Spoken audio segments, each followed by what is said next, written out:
मित्रांनो, तुमचं पुन्हा एकदा GB स्टोरी टेलर या यूट्यूब चॅनलवर स्वागत आहे. आजच्या आपल्या गोष्टीचं नाव आहे वाडा, भाग दुसरा. लेखक देवगण कडाळी. पण गोष्ट सुरू करण्याआधी जर कोणी या कथेचा या अगोदरचा भाग पाहिला नसेल तर तो भाग पाहूनच हा भाग पाहण्यास सुरुवात करावी, ही विनंती. चला तर मग अजिबात वेळ न घालवता गोष्टीला सुरुवात करूया.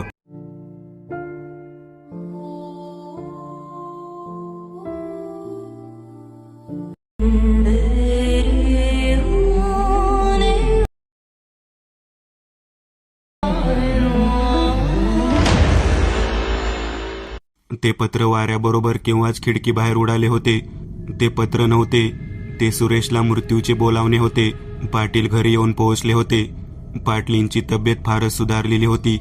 चालणे, बोलणे, चांगले जेवण घेणे, तिची तब्येत बरी झाल्यामुळे पाटलांना आनंद झाला होता. ते आपल्या घरी 2-3 दिवसांनी परतले होते. पाटलांनी बाळूला जवळ बोलावले. त्याने काय करायचे ते बाळूला नीट समजावून सांगितले व ह्यातले कोणालाच काही कळता कामा नये असे बजावले.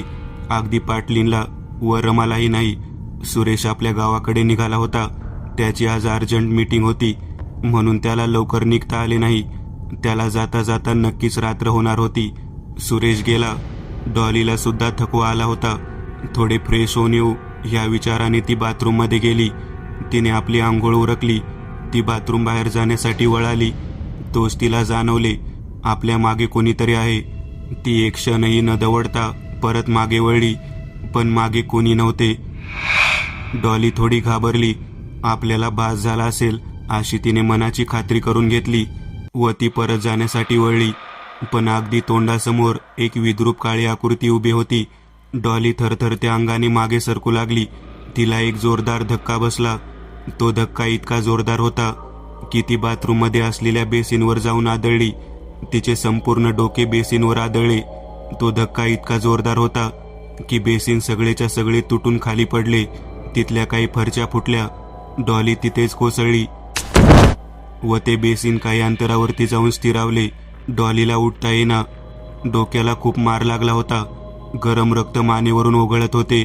डॉलीला आपल्या समोर एक सामान्य स्त्री उभी असलेली दिसली, जी लाल साडीमध्ये होती. डॉली पूर्ण घाबरलेली होती. त्यातल्या त्यात तिला जबरदस्त मार बसला होता. ती थोडी अडखळत म्हणाली, "कोण आहेस तू?"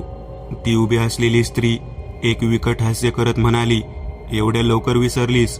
ओळख नाही पटली वाटतं. जरा आठव, तुझी सौतन आहे मी. कोण? लक्ष्मी? बरोबर आठवले तुला, अगदी बरोबर. मला वाटले असते तर तुम्हा दोघांना इथेच मारणे मला अवघड गेले नसते, पण मला त्या पाप्याला तिथे मारायचे होते जिथे त्याने माझा व माझ्या आई वडिलांचा जीव घेतला." ती स्त्री चालू लागली व पायापासून काळे वस्त्र तिच्या अंगावर चढू लागले. बघता बघता ती पुन्हा पहिल्यासारखी भयावह व विद्रूप झाली. तिने सहजगत्या ते पडलेले बेसिन उचलले. डॉली कणत होती, रडत होती, गिडगिडत होती, "मला सोड, तुला मारण्यात माझा काहीही हात नव्हता. मला जाऊ दे." तोपर्यंत ती काळी सावली आपल्या हातात बेसिन घेऊन डॉलीच्या जवळ आली होती. तिने ते बेसिन वरती उचलले, अगदी वरती, आणि त्यानेच एक जोरदार प्रहार डॉलीच्या डोक्यात हाणला. त्या सरशी बेसिनचे तुकडे तुकडे झाले. डॉली रक्तबंबाळ होऊन खाली कोसळली. तिचे डोळे सताड उघडे होते, पण प्राण किंवा शरीरातून निघून गेला होता.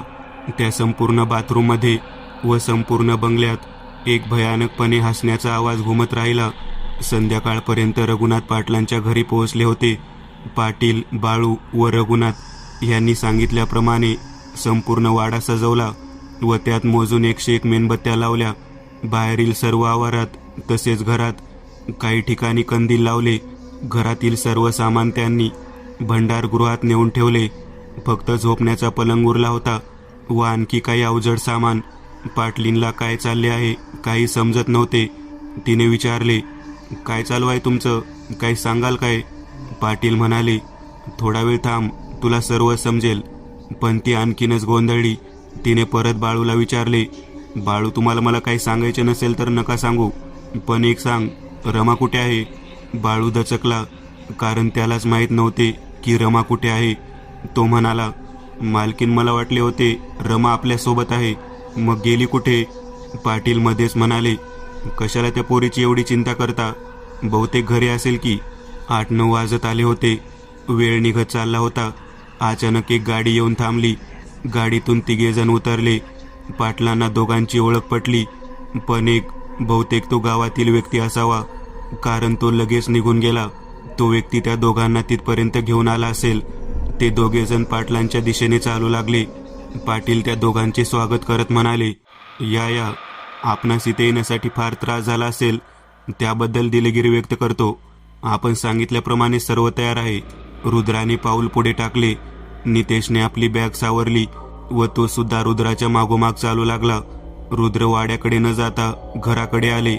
आधी रुद्राने दारात हळदी कुंकू वाहिले व घरात प्रवेश केला. रुद्र म्हणाला, नितेश तो ग्रंथ काढ. नितेशने एक जाड व पौराणिक ग्रंथ काढून रुद्राच्या हातावर दिला. रुद्राने काही जाड पाने चाळली व नितेश पुढे तो ग्रंथ करत म्हणाला, नितेश, हे शक्तिचक्र आहे, हेच तुला काढायचे आहे. नितेश आपल्या कामात व्यस्त झाला. रुद्र सुद्धा ध्यानस्थ बसला. अंधार दाटत होता. वाऱ्याला एक प्रकारचा वेग आला होता. ढगांच्या गडगडाटासोबत विजा सुद्धा त्या काळ्या आकाशात चमकू लागल्या. बहुतेक 11 वाजत आले असतील. वाड्यातून आवाज यायला सुरुवात झाली. रुद्राने लगेच आपले डोळे उघडले. तो नितेशला म्हणाला, नितेश, शक्तिचक्राखाली दिलेल्या मंत्राचा जाप सुरू कर. याने शक्तिचक्राची शक्ती एवढी वाढेल की शाकिनी असो किंवा डाकिनी अर्धमेल्या होऊन पडतील आणि आपण माझ्या मागे या. रुद्राने आपली थैली गळ्यात टाकली व तो चालू लागला. त्याने पाटलींना तिथेच राहण्याचा इशारा केला. पाटील, रघुनाथ व बाळू रुद्रामागे चालू लागले. वाडा काही तिथून दूर नव्हता. ते वाड्याच्या एवढे जवळ जात होते. तो मोठमोठ्याने हसण्याचा व कानठाळ्या बसवणारा ओरडण्याचा आवाज वाढत चालला होता. जसे रुद्राने वाड्यात पाऊल टाकले, सर्व आवाज येण्याचे थांबले. त्या मोठाल्या जाड मेणबत्त्या पेटत होत्या, तर काही विझल्या होत्या. वाड्यातील बल्ब अचानक विझला व मेणबत्त्याचा मिनमिनता प्रकाश वाड्यात पसरला. रुद्र लाकडी जिना चढू लागला व त्याच्याबरोबर ते 3 आता ते वरच्या खोलीजवळ पोहोचले होते. तिथल्या मेणबत्त्या पेटत होत्या.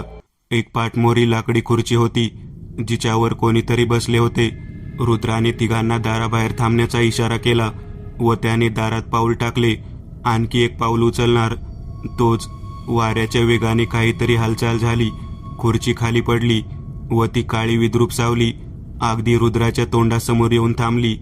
ती हालचाल इतकी जलद गतीने झाली होती की कोणालाच काही कळले नाही. आजूबाजूच्या सर्व मेणबत्त्या सुद्धा क्षणात विझल्या. सर्वत्र अंधार पसरला. पाटलांसोबत रघुनाथचे व बाळूचे शरीरही भीतीने थरथरू लागले. थरथरत्या हाताने त्यांनी आपल्या जवळील टॉर्चचा प्रकाश समोर पाडला व ते जागीच खिळले. त्या काळ्या सावलीने आपल्या एका हाताने रुद्राच्या गळ्याला आवळून वरती उचलले होते व तिचे रूप सुद्धा अगदी भयानक झाले होते. ते रुद्राच्या मदतीला धावणार. तोच रुद्राने त्यांना थांबण्याचा इशारा केला. रुद्राला तेच हवे होते. त्याने तशाही परिस्थितीत आपल्या गळ्यात अडकवलेल्या पिशवीत हात घातला व एक लाल काळ्या रंगाचा दोरा बाहेर काढला. त्याने डोळे बंद केले व त्याने काही मंत्र पुटपुटले. तो दोरा चमकू लागला. जणू काही त्यांच्यात विजेचा प्रवाह वाहत होता. रुद्राने तो दोरा त्या सावलीच्या हातावर टाकला. तो दोरा आपोआप तिच्या हातावर चिकटला व घट्ट बांधला गेला. रुद्र सुटून खाली पडले. ती सावली तडफडू लागली. तिचे रूप सुद्धा बदलू लागले. तिला पाहून बाळूसोबत सर्वजणांना धक्काच बसला. ती सावली एका सामान्य स्त्रीच्या रूपात आली होती. शरीरावर व चेहऱ्यावर अजूनही काही ठिकाणी काळवंडलेले होते, पण तिला ओळखणे अवघड नव्हते. ती दुसरी तिसरी कोणी नसून रमा होती, जिच्या शरीरामध्ये लक्ष्मीच्या आत्म्याने प्रवेश केला होता. रमाच्या शरीरात आता लक्ष्मीचा आत्मा अडकला होता. त्या आत्म्याला बाहेरही निघता येत नव्हते आणि काही हालचालही करता येत नव्हती. रुद्राने तिला पकडण्यास सांगितले. रमाला बाळूने व रघुनाथने पकडले व तिला घरात आणले. रुद्राने तिला शक्तिचक्रात बसवण्यास सांगितले. तिला शक्तिचक्रात बसवता क्षणी रमा त्यातच कोसळली. तिच्या शरीरात एक काळसरपणा फिरत होता. रमाचा चेहरा सुद्धा काही अंश काळवंडलेला होता. पाटलीन ते दृश्य पाहून पुरती हादरली होती. त्याचबरोबर पाटील व रघुनाथचीही तीच दशा होती. बाळू मात्र रडत उभा होता. नितेश रुद्राला म्हणाला, तिची शुद्ध हरपली व ती केव्हा शुद्धीवर येईल तेही आपणास माहीत नाही. आपल्याला कसे कळणार की ती वाईट शक्ती कोण आहे? थोडा वेळ शांततेत गेला. सर्वच रुद्राच्या चेहऱ्याकडे पाहू लागले. शेवटी काही वेळाने रुद्र म्हणाला, माझ्याकडे एक उपाय आहे. पाटलीन, जसे आपण सांगत होता की आपणास एक स्वप्न पडते ज्यात एक पुरुष हात एका स्त्रीचा तिच्याच मंगळसूत्राने गळा आवळीताना दिसत होता. होय, आठवले. रुद्र पुढे म्हणाले, त्या स्वप्नाचा इथे घडणाऱ्या सर्व घटनांशी संबंध आहे. मी तुम्हाला त्या ठिकाणी त्या स्वप्नात पुन्हा पाठवू शकतो. पण त्यात एक धोका आहे. त्या वाईट शक्तीने आमचे जीवन नरक बनवले आहे. धोका कितीही मोठा असो, मी ती शक्ती कोण आहे ते पाहण्यास तयार आहे. ठीक आहे, आपण पलंगावर झोपा. रुद्राने डोळे बंद केले व काही मंत्र पुटपुटले. त्याने आपला उजवा हात तिच्या कपाळावर ठेवला. पाटलींचे शरीर काही वेळ थरथरले व एकदम शांत झाले. तिला चांगली झोप लागली असावी असे वाटू लागले. काही वेळ एकदम शांततेत गेला व अचानक पलंगावर पाटलीन हालू लागली. तिचे अंग जोरजोरात थरथरू लागले. बाहेरून एक हाक आली, आई.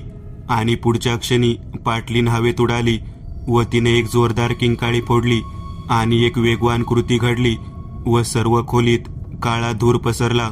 त्याने खोलीभर दाट काळोख पसरला आणि दार खाडकन आपटल्याचा आवाज आला. ती हालचाल इतकी वेगवान होती की रुद्र सुद्धा काही करू शकला नाही. थोड्याच वेळात वातावरण शांत झाले. कंदिलाच्या प्रकाशात खोली उजळू लागली व पसरलेला अंधार कमी कमी होऊ लागला. सर्वांच्या नजरा खोलीत भिरभिरल्या. दार बंद होते आणि पाटलीन पलंगावरच होती. सर्वांना प्रश्न पडला, पाटलीन पलंगावर आहे तर हवेत उचलले गेलेले काय होते? रघुनाथ व बाळू दार उघडण्याचा प्रयत्न करत होते, पण दार घट्ट बंद होते. पाटील घाबरले होते व नकळत त्यांच्या डोळ्यातून अश्रू ओघळत होते. ते पाटलीन शेजारी बसले व त्यांनी विचारले, काय पाहिले सकू? सांग, लपवू नको, सांग. तुला माझी शपथ आहे. सकूच्या डोळ्यातून आसवे ओघळली. ती म्हणाली, जिचा मंगळसूत्राने गळा आवळला जात होता ती कोणी नसून आपली लक्ष्मी होती. आणि जो गळा आवळत होता तो दुसरा कोणी नसून आपला सुरेश होता. लक्ष्मी कुठे पळाली नाही पाटील. सुरेशने तिची क्रूरपणे हत्या केली पाटील.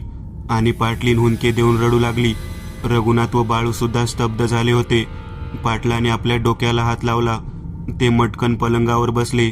बंद दार आता आपोआप उघडले गेले होते. सुरेश तिथेच खाली पडला होता. त्याच्या मानेला मोठी जखम झाली होती ज्यातून रक्त ओघळत होते व मृत्यूच्या यातनेने सुरेश पाय झाडत होता. त्याने मदतीच्या आशेने एक हात पुढे केला होता. ते सर्व पाहत असणारी सकू उठली होती. अगदी हांबरडा फोडून ती रडत होती व पाटीलला उद्देशून, आहो, वाचवा त्याला, कोणीतरी वाचवा त्याला. पाटलीने बसलेल्या सकूचा हात घट्ट पकडला होता. ते म्हणाले, कोणी नाही जाणार तिथे. तो माझा मुलगा नाही. तो एक हत्या करणारा निर्दयी पापी आहे. त्याने अक्षमाचे पाप केले आहे व त्याचीच तो शिक्षा भोगत आहे. शेवटी ते सुद्धा एक बाप होते. त्यांना सुद्धा रडू फुटले होते. आपल्या मुलाच्या कृत्याबद्दल त्यांना अजूनपर्यंत विश्वास बसत नव्हता. व एका बाजूला आपण किती चुकलो व आपण त्या आपल्या मुली समान लक्ष्मीला किती कलंकित केले आणि तिच्या आईवडिलांच्या मृत्यूस कारणीभूत ठरलो. ह्या विचाराने पाटलांना आणखीनच आपली लाज वाटू लागली. एक खेद वाटू लागली. आपल्या मित्र तुकारामांचा आपण किती अपमान केला, त्यांना किती जलील केले. एक वेळही त्यांचे बोलणे ऐकून घेतले नाही व आपल्यामुळे, होय, आपल्याचमुळे त्यांचा मृत्यू झाला. नव्हे, त्यांच्या संपूर्ण कुटुंबाच्या मृत्यूस आपण कारणीभूत ठरलो. पाटलांच्या छातीत एक अत्यंत वेदनादायक कळ उमटली. त्यांनी आपला हात छातीवर ठेवला. सुरेशने आपला प्राण सोडला होता. त्याच्या समोर एक आकृती तयार होऊ लागली. ती लक्ष्मी होती, जिने सर्वांना हात जोडले. थोडी हसली आणि एका लख्ख प्रकाशात ती विरून गेली. पाटलांच्या छातीतील वेदना वाढू लागल्या. त्यांनी हातांनी छाती दाबून धरली. पाटलांची बिघडत चाललेली तब्येत पाहून सकू घाबरली. आहो, तुम्हाला काय होते? असे करू नका, सर्व काही ठीक होईल. पाटील थोडे हसले व म्हणाले, घाबरू नको सकू, माझी वेळ आता आली आहे. बाळू जवळ ये. सकूची काळजी घे.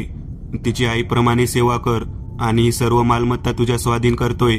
आणि पाटलांचा श्वास थांबला होता. त्यांचा मृतदेह पलंगाखाली कोसळला.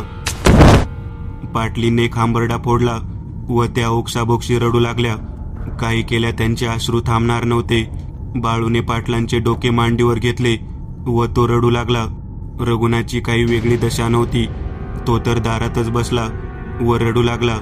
त्याचा अगदी जवळचा जिवलग मित्र अशा अर्ध्यावर त्याची साथ सोडून निघून गेला होता. तो सगळा प्रकार पाहणारे रुद्र व नितेश यांचे सुद्धा डोळे पाणावले होते. मी एक नवीन चॅनल ओपन करत आहे. त्यावर तुम्हाला ॲनिमेटेड हॉरर स्टोरीज पाहायला मिळतील. त्या चॅनलची लिंक या व्हिडिओच्या डिस्क्रिप्शनमध्ये दिलेली आहे. चॅनलला सबस्क्राईब करायला विसरू नका. मित्रांनो, आज पुरतं एवढंच. तुम्हाला जर काही गोष्ट आवडली असेल तर नक्की लाईक करा. तुमच्यापैकी बरेचसे जण व्हिडिओ लाईक न करताच पळून जातात. पण हा जर व्हिडिओ तुम्ही लाईक केला तर मला जरा बरं वाटेल आणि असेच भारी भारी व्हिडिओ बनवायची माझ्यात एनर्जी येईल. त्यामुळे नक्की लाईक करा. आणि अजूनही कोणी या चॅनलला सबस्क्राईब केलेलं नसाल तर लगेच सबस्क्राईब करून टाका. आणि बाजूची घंटी ती मात्र दाबायला विसरू नका. देवाची घंटी आहे ती.